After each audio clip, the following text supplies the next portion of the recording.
hatam juz amma.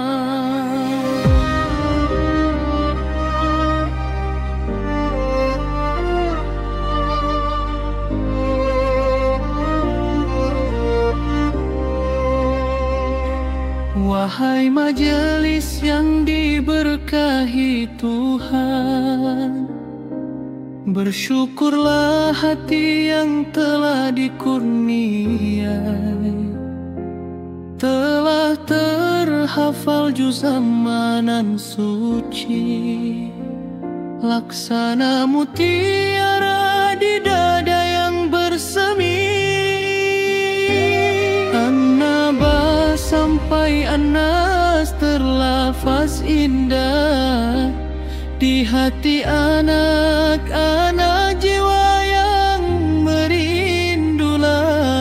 Pintu gerbang hafalan awal perjalanan menuju cahaya ilahi, tujuan insan.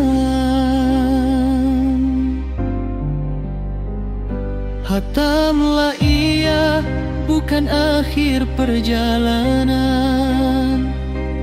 tapi janji setia pada Sang Rahman.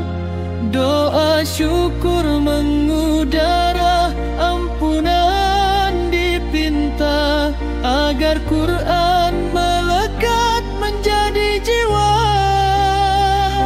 Hikmah pertama, iman menguat tinggi, interaksi dengan firman hati bersemi, tasywi terjaga, murajaah sentiasa, bacaan bertambah dahsyat, berlipat pahala.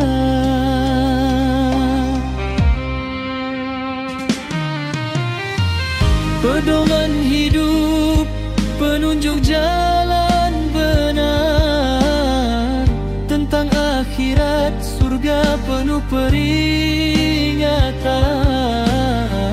membeda yang hak dari batil yang kelam, cahaya Quran pelita alam.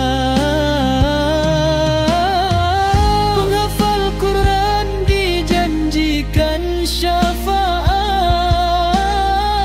mahkota cahaya derajat dilihat, di yaumil akhir menjadi pembela bagi yang menjaga tiada celah. Generasi Qurani tumbuh unggul, berakhlak mulia, hati tak mudah gulung, dalam duniawi dan ukhrawi seimbang. Quran di dada, hidup terang benderang.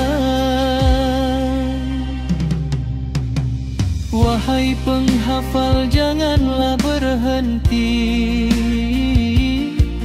juz amma hatam, lanjutkan perjalanan ini. Jaga dengan ikhlas, amalkan tiap makna, agar Quran bukan sekadar huruf nan indah. Majelis taklim doakan mereka semua yang telah berjuang meniti jalan Quran. Semoga Allah merahmati setiap langkah dan mengkaruniakan keteguhan dalam jihad. Khatam juz amma, permulaan yang abadi, awal dari komitmen sepanjang usia. Semoga Quran selalu bersemayam dalam hati dan perbuatan sampai akhir zaman.